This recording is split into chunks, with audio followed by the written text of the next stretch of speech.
All right. Well, I thought we might start with what's your why for competing in Hyrox or doing the activities that you do? What's your why for that? Why? Do you know, it's actually a really funny question because we are just back from Club Santa. And on the final day, obviously, the penultimate day of the event, we got everyone to do a Hyrox simulation. And then we asked them for positives and what they felt they could improve on. And a lot of the stuff came back to, yeah, but why are you doing Hyrox? And, what's your why for coming to this training camp? What's your why for doing it? How do I push through mentally? How do I overcome injuries? How do I, all these other things?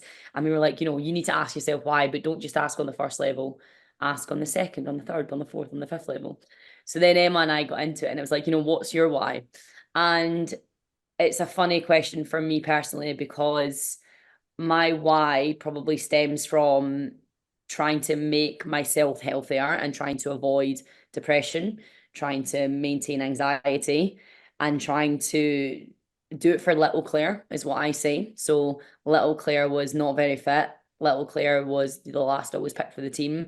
Little Claire was never very like winning in sport, was never the best, was never team captain of anything, was never that person.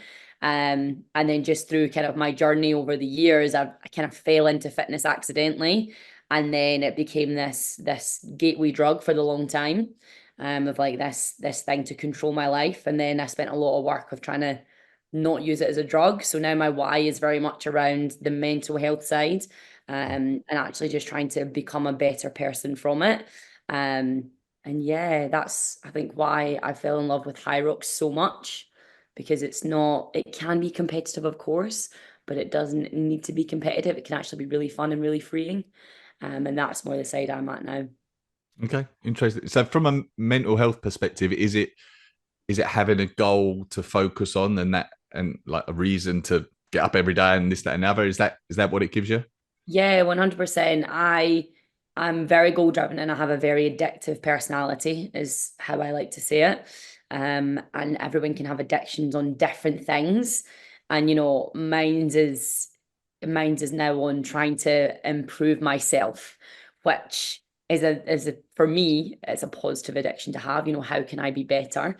And particularly from the mental health side, like I still have, times each month where my hormones are all over the place. And when my hormones get really bad, my mental health gets really bad for 7 to 10 days every month. And fitness helps me manage that a lot better. And actually give me a reason and a purpose to get up and go and to do something. Because if I don't have that Hyrox goal or that marathon goal or that half Ironman goal or whatever the goal is that I'm working for at that time, it can be easy to just say, well, do you know what? I'm not going to bother. Um, and then that's when the dark habits creep back in. Hmm. Yeah. You mentioned that you like fell gradually into fitness over time. Yeah. Can you talk about like like your sporting background, how you fell into fitness, what that journey was like? Yeah, I think it's so interesting and so funny because when you follow someone on social media, right, you just see like the snapshot of however long you've been following them for. So there's probably people that have been following me for, maybe 10 years now, because that's how long well, just over maybe 11, 12 years I've been in the fitness space. So even if people have been following me for 11, 12 years, they're going to be like, oh, she does fitness. Like that's what she's always done. But that was at 20, 21, 22. I started fitness. Um, and that was only because basically I went to university and played netball. I mean, I feel like, I went to sports university. Anyone that goes to any form of a sports university, you're gonna play netball, football, whatever. So I was a university netball player. I was pretty good. Yeah, I played in the first team. Like we had some great games. So I did do a sport. Like I wasn't like nobody, but that was it. Like it was drinking, it was partying, it was nothing else more than that. And it was like, cool, after uni, netball will stop and I'll just continue with my life. Um, and then I got diagnosed with a underactive thyroid round about then. And I went to the GP, it was about 19. And it took me about 18 months to get my hormones regulated and about 18 months to get like medication regulated. And at the time, they were like, you have to look after yourself better. Like, you need to do sport. You need to exercise more regularly. Like, you need to go to the gym 3 times a week. You need to eat better. You can't be eating a university diet. Like you got to sort yourself out, or else you're just gonna keep gaining weight, keep feeling depressed, and have all these problems. And as I said, like I've got a bit of an addictive personality. I was like, right, okay, dog with a bone, like let's go get fit and healthy. Um, and That's just good that you were told that, because not everyone gets told that, do they? yeah, right. It was a super interest. Like it must have been the GP I had at the Yeah, university. yeah. I mean, the process of getting diagnosed took so long because they were like, I was a fresher, and they were like, it's just really long fresher's flu. Like you're just struggling being away from home. Like trying to get them to do a blood test in the first place was really hard. But then obviously once that happened, they were like, oh crap, like we've Mm. messed up here.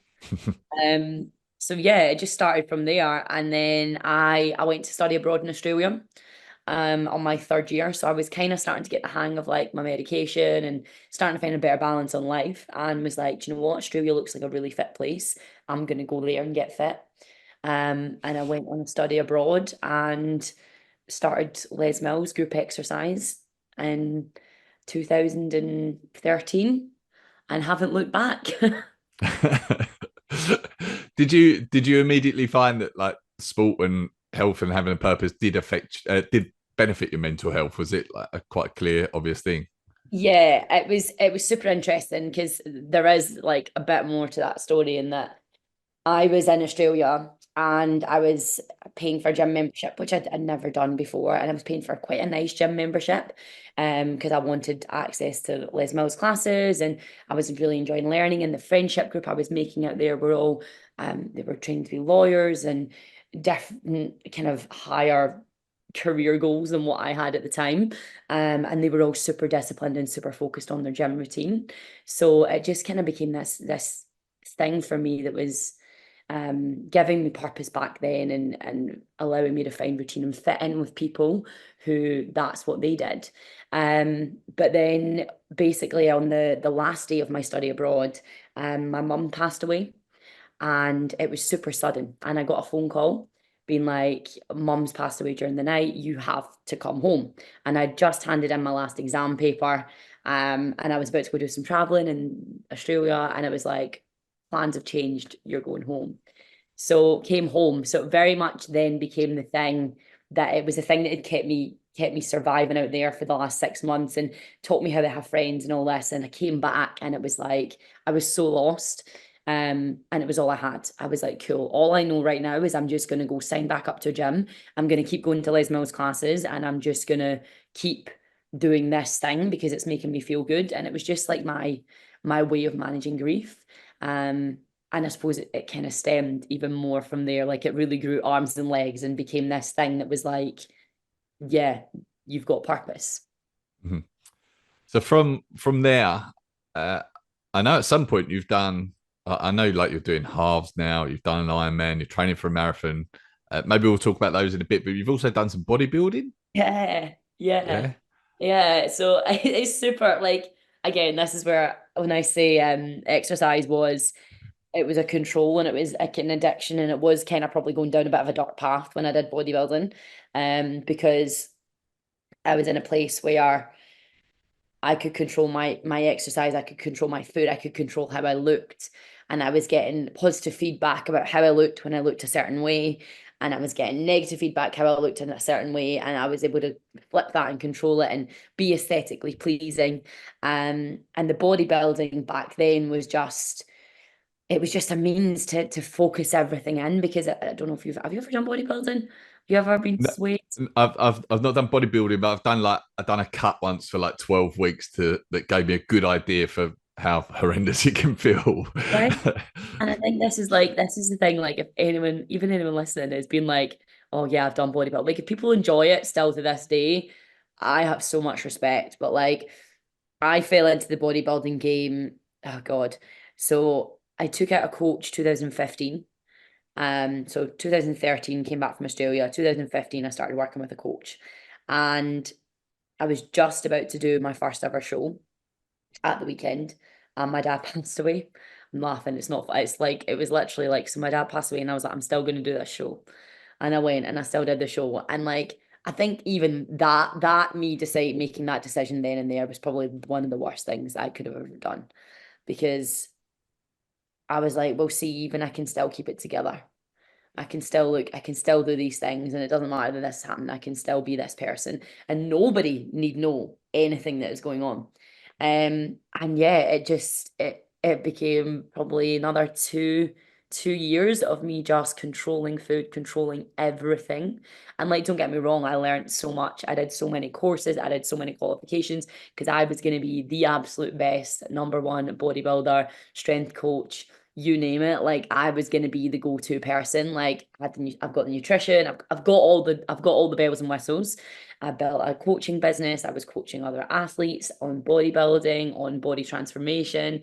I was doing photo shoots off the back of 16-week transformations. Like I was so in it, but I was just avoiding everything else out with that bubble for like 2 years. And that's, yeah, it got deeply unhealthy, deeply Mhm. unhealthy.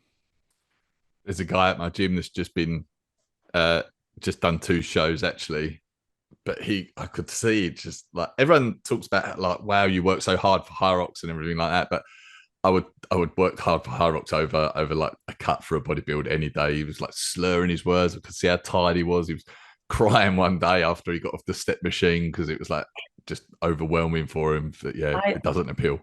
Oh, honestly, I'd be on like 1,200 calories, which is like my breakfast nowadays. Like I don't actually know if I could physically like ran 20 miles yesterday. Oh, can't even contemplate that it's a completely different world, completely Yeah. different world. But yeah, I would be on the Stairmaster at 5 a.m. trying to get steps in before I did my PT clients. And then I would PT, and then you would like go and do your strength session. Still, I would still be fasted at this point because I'd be trying to hold off as long as I could on eating any morsel of food. And then I would finish my food by 4 o'clock in the afternoon and be like, well, now I'm screwed. And Mm. just, oh, some of the things I would do to suppress my appetite. I messed up my body so much, messed up my gut so much. And now I'm paying for it, trying to train for a marathon. And now it's like, yeah, you can't do these eating things that normal people can do because you messed up your food for a good 2 years. Let's talk about your running now. So uh you've done some half marathons up to now, Yeah, yeah? Yeah. yeah. And how's that been? Yeah, do you know what? I think the half is my distance. I think there's a reason there's so many different distances and races and opportunities out there. When I first started running, the thought of even running a 5K was like, are you having a laugh?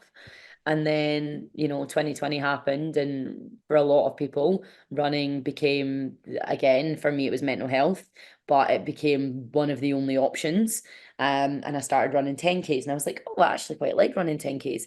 Ran a 5K to work one day and ran it in 21 minutes and was like, excuse me, like, Hmm. I can actually run. Like, I Yeah. actually can do this.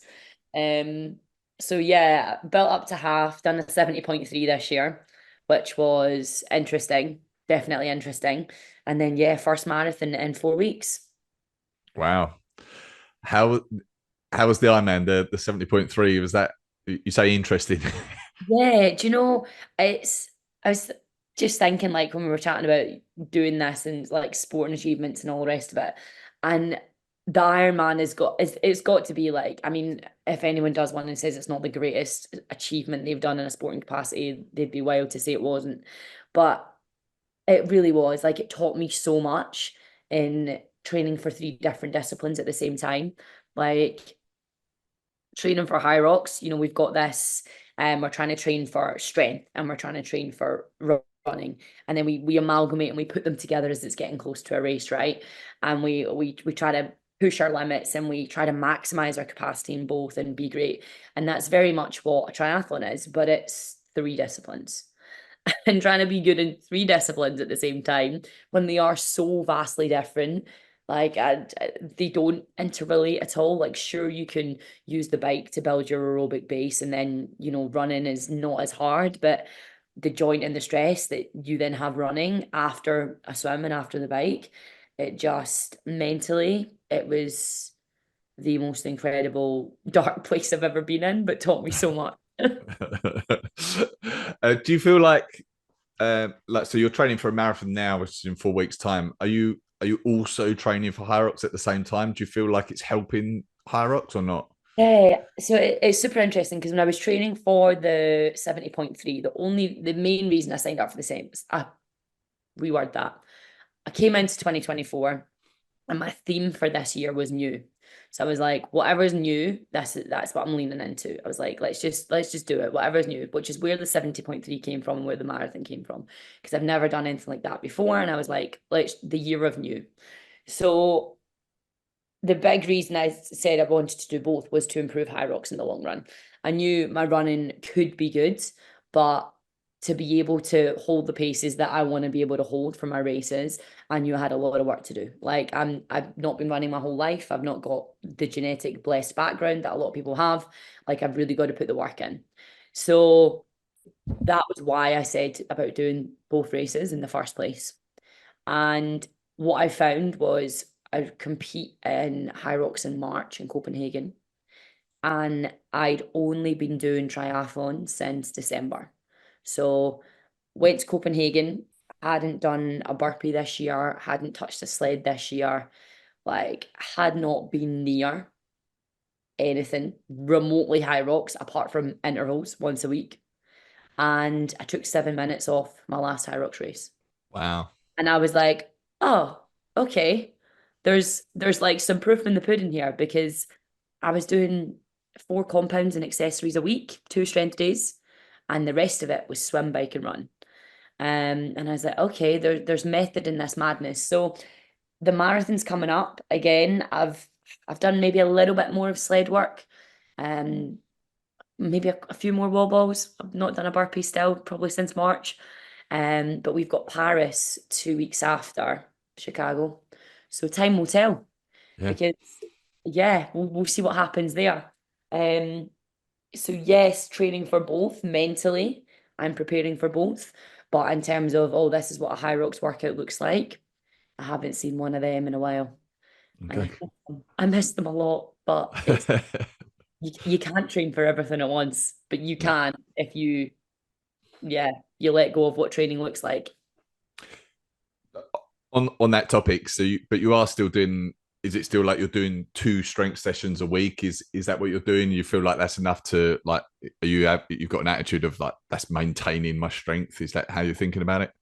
Yeah, I feel like I've been in maintenance since January. I've made no strength progress this year whatsoever. It's just been a constant game of battling injuries, and again sticking with push and pull at least twice a week. Um, and then literally accessories to accommodate with back then it was the swimming and the bike and the sitting for such a long period of time, and since the last 16-ish weeks it's been about marathon, and it's all been the boring stuff, but it's making me a stronger, faster runner, and that's it's the work that you've got to do that we often don't hear about, Mm-hmm. the taking a year and just sucking it up and maintaining strength and getting really good at running and hitting all the niggles and building my volume, and I'm running 50, 60 kilometers a week, which for a lot of people and let's say everyday athletes, like that's massive. And to get to a place and be there and be doing it quite successfully, plus still able to do strength is massive, but it's only possible because I'm doing the boring stuff. Mm-hmm. Let's talk about Hyrox a bit. So Yeah. you've been around the sport for a while. You're very involved in many elements that we'll talk about. Did you know when you first like came across Hyrox? Did you feel like it would grow like it has?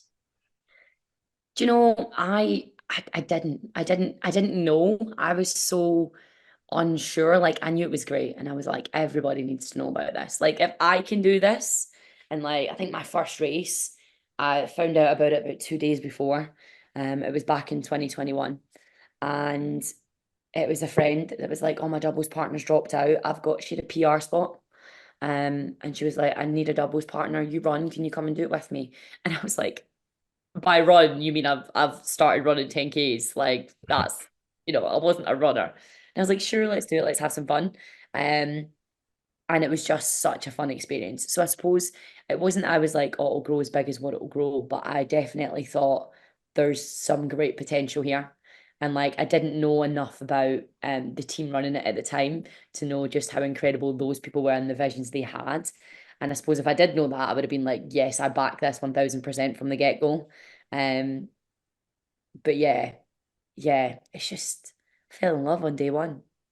Lynn, didn't we all? Didn't we all? We did. We started websites and podcasts and all kinds of things. Oh, look at you, mister. Honestly, you like Hyrox? So the first like bit of work I think I saw you doing for Hyrox was you done some MCing, Yeah, uh, and then also I remember you at the World Championships in Manchester at the start line, hyping people up, which yeah. was awesome. Do you enjoy that side of things? Do you know, I actually, so it's funny because we were talking about this a couple of weeks ago, obviously when I started doing, um, it's been a journey, right? So I was kind of ambassador, and then through ambassador, you make friends, you get to know people. And I was like, look, guys, I really want to do this MC thing. Like, let me do Glasgow. Just let me do Glasgow. Come on, it's my hometown. Like, let me have a try. And they were like, right, okay, you can do Glasgow. Like, we'll let you do it. You've went on enough. Let's go. And absolutely loved it. But I was wiped. I think I'm a high energy person, right?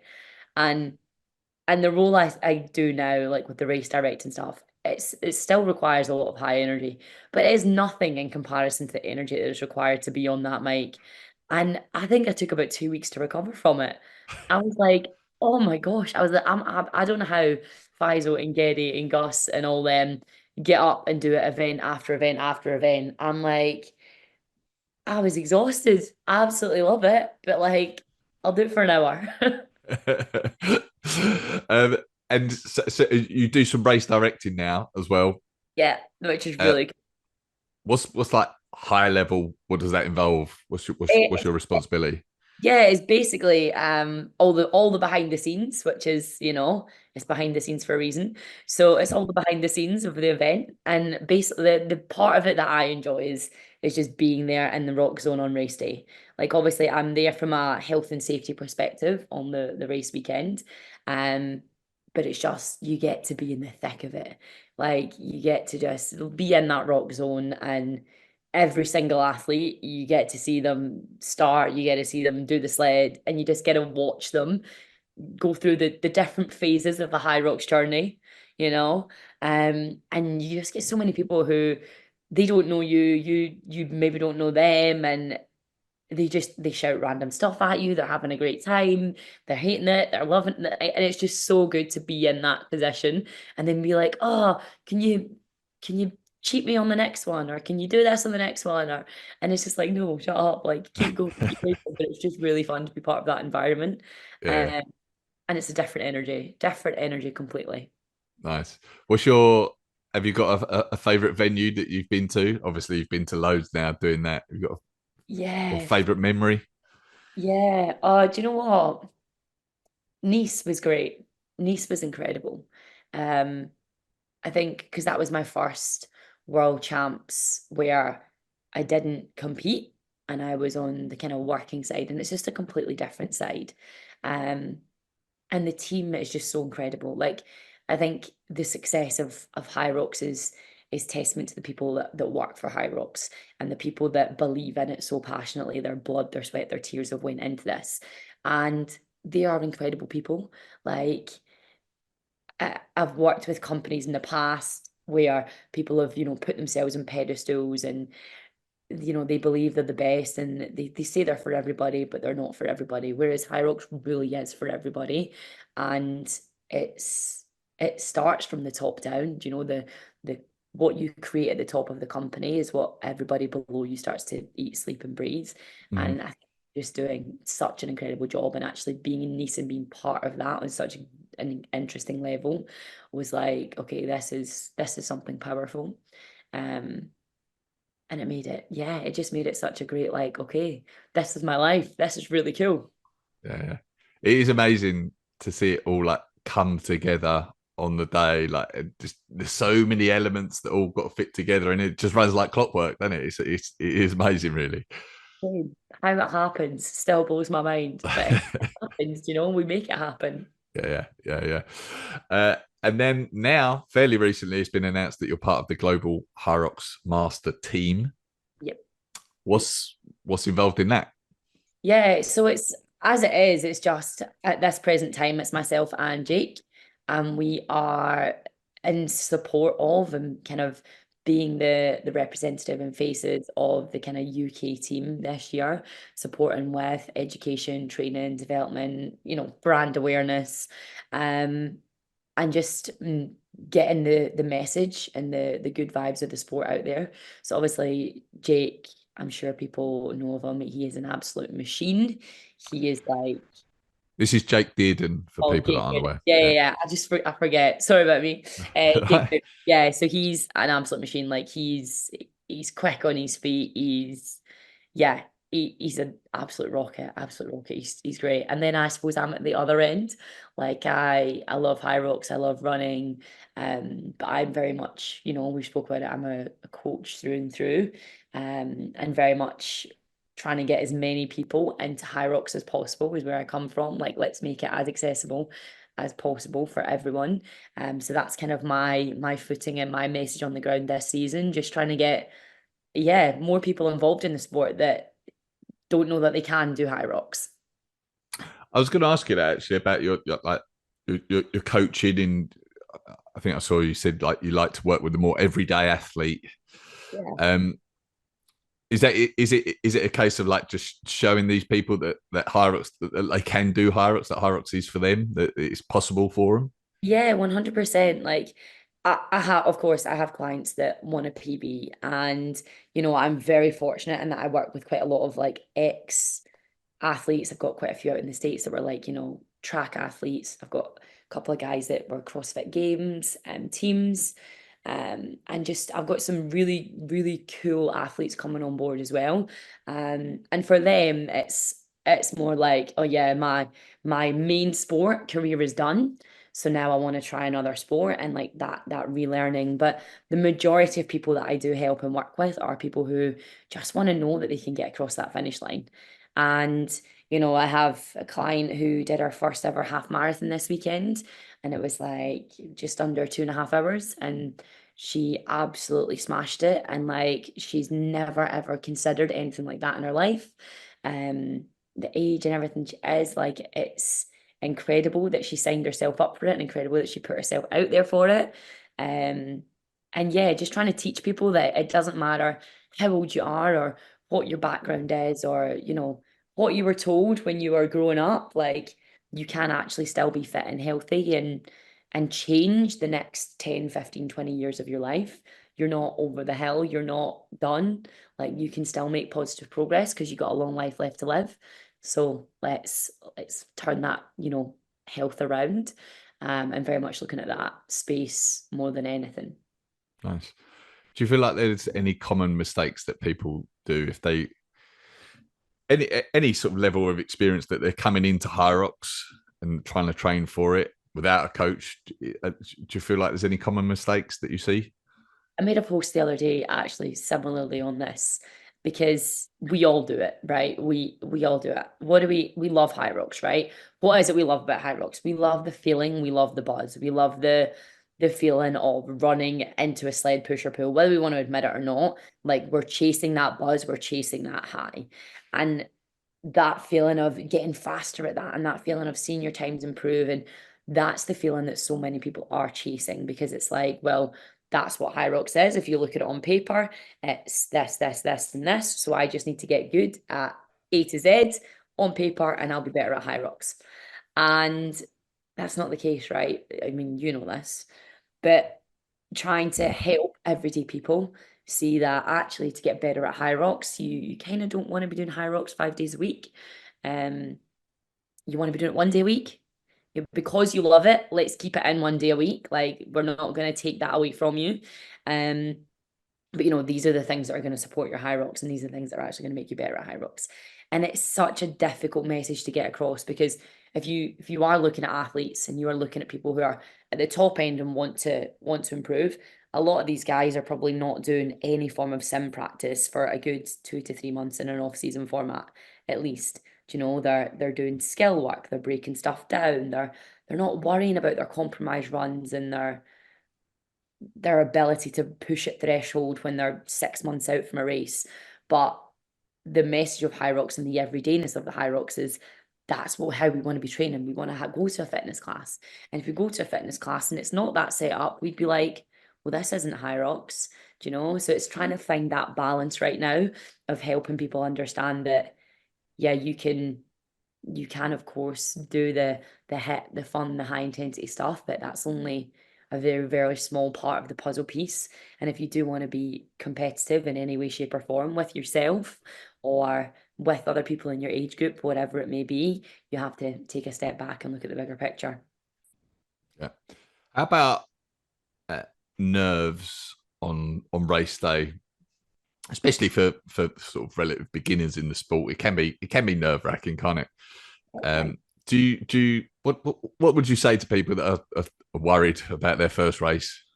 Uh, Make sure you don't eat anything different in the 24 hours in the lead up. Otherwise, you'll be really worried.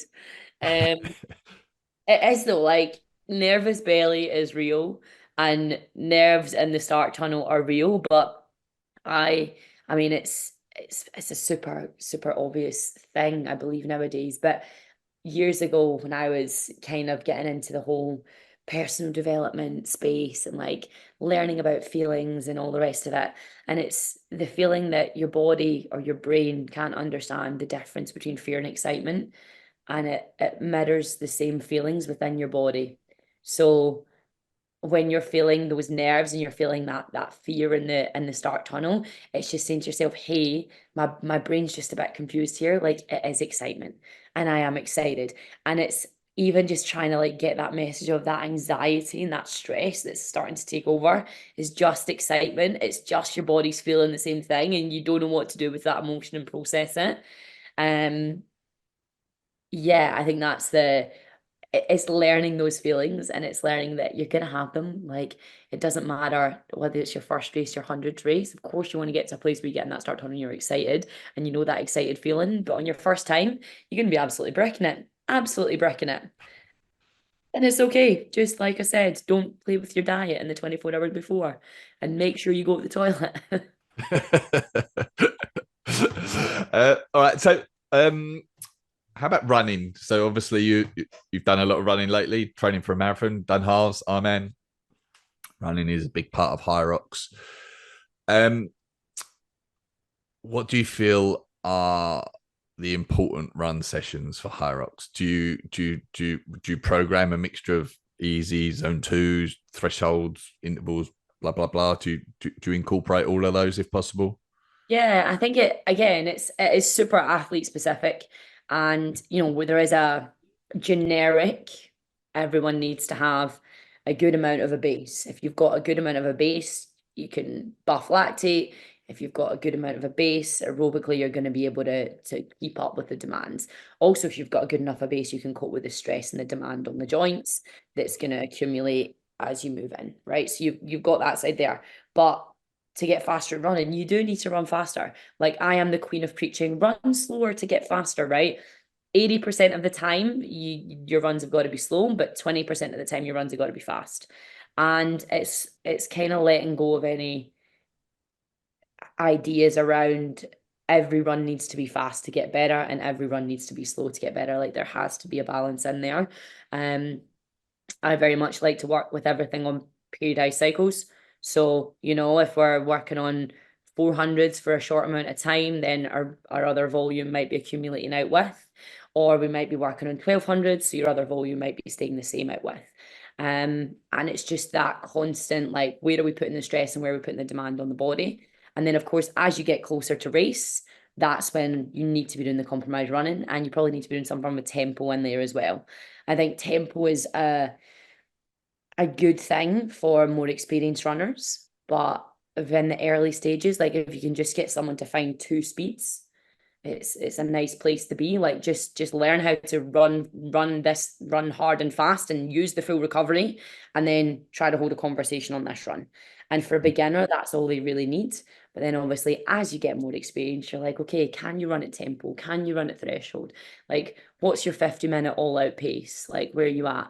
But these things can start to come in further down the line. So yeah, a mixture of everything. I think it's super important.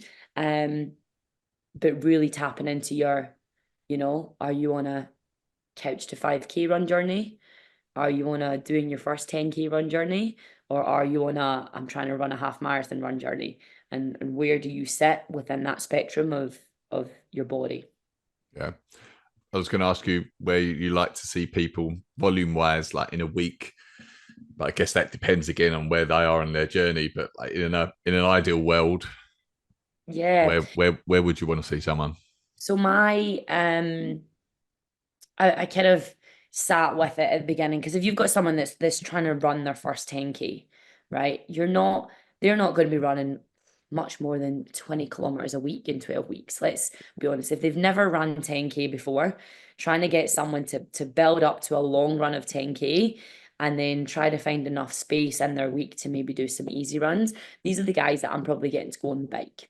Right. I'm just like, do you know what? You're so new to this. Let's do a session on the bike, a session on the run, and then another run at the weekend. So you've got an interval, you've got a long, and you've got a nice bike session in there. So these guys are probably only going to build up to about, yeah, 20K a week in the early stages. Whereas I've got another group who I start them on about 25K a week. And if you're starting in 25K a week, you're going to build up to that, 40, 50K in a week. And I think it is very much known the athlete. Like you can just nail your first 10K and go and do a Hyrox and keep your running volume low. But these are the guys that are probably going to take that 90 minutes to an hour 45 to do the race. Whereas, your guys that are running 40 to 50K a week, you would hope are coming in under the 90 minutes.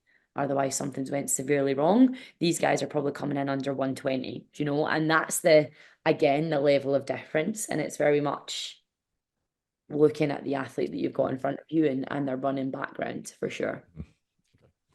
And then I want to ask you about mindset, like where your mind goes during the depths of a Hyrox or a half or whatever it is that you're doing.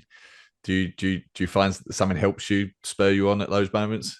Yeah, I'm a big fan of chunking. It's something that I've only really started to properly learn ins and outs of. And a Hyrox is actually a beautiful race to chunk. Mhm. Like because each thing is so independent and so different. So, I'm in a perfect world, I'm not really having to start chunking until the burpees. But then come the burpees, by the bath after that, I'm like, okay, I've got 1K to run. That's it. Like everything else, forget about. It's out the mind, it's out the body. And all I'm thinking about is my run form, my breathing, my foot turnover, just little running hacks to make sure I'm keeping that pace.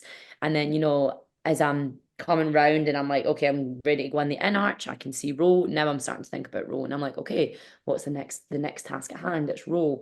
Okay, all I've got to do is get through 1,000 meters. That's all I've got to do.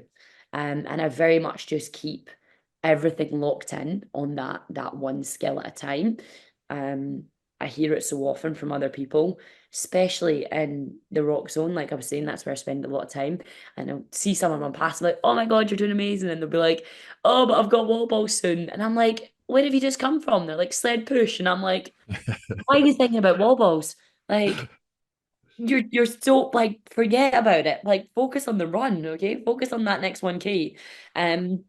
So yeah, mentally for me, the chunking, especially, I've been using it a lot in marathon prep. So like just like breaking kilometers down and cool, I've only got 10K to run, so that's 5K twice. And okay, I can run 5K twice. So yeah, and then was it yesterday? I had 7K left and I was like, oh, that's less than a Hyrox. And then I had a moment, I was like, oh, but that's almost a Hyrox. And then I was like, no, change the thought. Okay, that one's not working. Like, don't think about 7K being an almost a Hyrox. So like change that. So yeah, like you gotta play with the thoughts and see what works for you for sure. But I find that massively helps me. Yeah, just the Hyrox left is not one that's going to work, is it? Yeah, that didn't work. It did not work. I was like, nope, that's not helping. That's not helping. Panic setting in.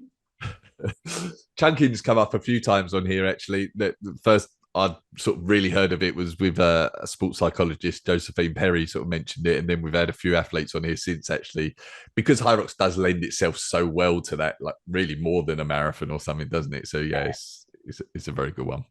It's so good. Um, Skill at a time. a few questions I'd like to finish with. Like, final four questions is the first one. What's been your best ever sporting experience? I think I like as we touched on it earlier, so far the 70.3 in Mallorca. I mean, I I was saying this the other day. I still can't believe I cycled up and down a mountain. Like I still can't believe that. When I like if I take a second and like close my eyes and put myself back on that bike and see those hairpin turns, I'm like, how did I get down that? How did I get down that mountain? How am I alive today? Um, yeah, like it was my first ever time swimming in the sea, and I swam 1.9 kilometers. Like it just like the amount of things I did in that race that I'd never done before, and I did them in a race. Um, nothing prepares you for it, but the feeling of like just constantly overcoming fear after fear after fear after fear. Like I was like, I'm still on a high about it. Do you know, I still can't believe I did it. So yeah, probably just now that I think I'm probably gonna say something different after Chicago in 4 weeks because I don't know how I'm going to run 42 point whatever kilometers at this point in time, but we'll make it happen. You'll do it. You'll do it. Um, How about your toughest sporting experience? Is that same answer? oh God, probably actually my toughest one, um, more from a mental perspective was last year Hyrox Birmingham. I was doing women's pro and I dropped out on the sled pull, and it was different because of the mental demons and the battles going on up here against not dropping out, because I was like, if I drop out, it means da da da da da da da. And the self-hate and the way I was speaking to myself in that moment was horrendous. Bearing in mind, I'd about 7 days prior to that trapped a nerve in my neck, and my right shoulder was sitting about 6 inches lower than my left. And I'd had a headache for a week at this point. I couldn't really feel my right arm very much. And the day before the race, I stuck my pinky in my eye and couldn't see out my right eye. So I couldn't open my right eye. I couldn't move my right arm. And I was like, nah, I'm racing. Like, I'm racing. I've trained so hard. I had such a good peak. I'm in such a great physical space right now. I'm the fittest I've ever been. And I was like, I'm doing this race. And I went out and I held the fastest 1Ks, and I got through the ski and I got through the sled push. And then I got onto that sled pull and I had to use my arm. And I was just, my guys that were watching me were like, you nearly collapsed like multiple times. I was apparently just swaying on the spot. I was not in the room. I don't remember it at all in any way, shape, or form. But I do remember doing every single length, and after each length being like, am I going to quit? Am I going to quit? Am I going to quit? And I think I was there for about 7.5 minutes. And it was 7.5 minutes of just absolutely battling myself. Um, and eventually I did quit. And yeah, I was in a strop. I think I cried for about 3 days. I was so disappointed in myself. Um, but health, right? Health is wealth. Yeah. And if that had been a client in that situation, I probably wouldn't have let them race. Yeah. But it's the stupid stuff we do. Yeah, nothing to be disappointed. If you're injured and you've got all those things about, there's nothing to beat yourself up about in those situations, is there? Yeah, but in the time, right? It's Mm, hard in the moment. yeah, It's yeah. hard in the moment. Um, how about the best piece of advice someone's given you or you've discovered while training for Hyrox? To slow down. Slow down. Less is more. Like, as I said at the start, like I did zone 2 for the first 3 months of this year and took 7 minutes off. I didn't squat above 60 kilos. I hadn't lunged in the gym more than probably 45 kilos, which for me is it's all very maintenance weights. Like everything was just maintenance. Um, and yeah, I was just keeping it chill, not pushing the intensity and doing the smallest amount of intensity on running intervals and bike intervals. Um, and yeah, less is more. Like training volume doesn't need to be 16, 20 hours a week, where I used to think it needed to be. Do you know? I can now run a really successful race in 8 to 10 hours a week, um, which is maybe not the common opinion, but a lot of the team I work with are putting out great times, and they're starting to listen and do less, and their times are improving. And it's just that, yeah, we don't need to be doing double days every day of the week unless that's what you want to do and you've got the support mechanisms and team, and you're really trying to be an athlete, then of course. But for an everyday person, less is more. The other sort of carrying on from that, the other thing that you said earlier is that it's not just about slowing down zone 2 and then doing that for a month and then being like, shit, I've got a race in a couple of months, so now I've got to up the intensity. Is that you allowed yourself a year or whatever it was to slow it down for that period of time for it to actually be effective. Yeah, and this is it. Like I'm excited to start working with a new coach in November. Um, and I have no idea what he's going to throw at me. But I know from myself, I've been doing pretty much zone 2 since January at this point. Um, and my base is insane. My base is so good. So it's now time to start being like, okay, now what can we actually do? But I'm gonna need to change up the approach. But taking, yeah, a year of just doing not much at all. And yeah, my last Hyrox I ran, I held 4:30 1Ks, which, given that I wasn't working on Hyrox 1Ks, I was like, yeah, Mhm. I'll take this. I'll run Nice. 4:30s. I'm happy with that. Good. And then last question, if you could plant one idea or piece of advice in the mind of everyone listening right now, and it can be anything, what would it be? Probably back yourself more. Just back yourself more. Like, it's not cocky to think you're good. It's not wrong to put yourself out there. It's not ego. It's You're not looking showy offy. Like, back yourself more. If you say you're going to do something, follow through and do it, but fully 100% back yourself, because no one else is going to do it. And I think I've had that hard lesson this last year. Like, if you want something, you gotta just go tooth and nail for it. Um, and if you just keep believing in yourself and keep believing you're gonna get there, you will get there. You might not have a clue how you get there, and it might shock you how you got there. But if you just back yourself, then yeah, life can be a lot more interesting. Boom. Love it. Awesome. All right. So what's your plans? You got the marathon in 4 weeks. Yeah. And then Paris, did you say after that? Marathon, then Paris. So far booked Malaga, which is March. Yeah. Is that right?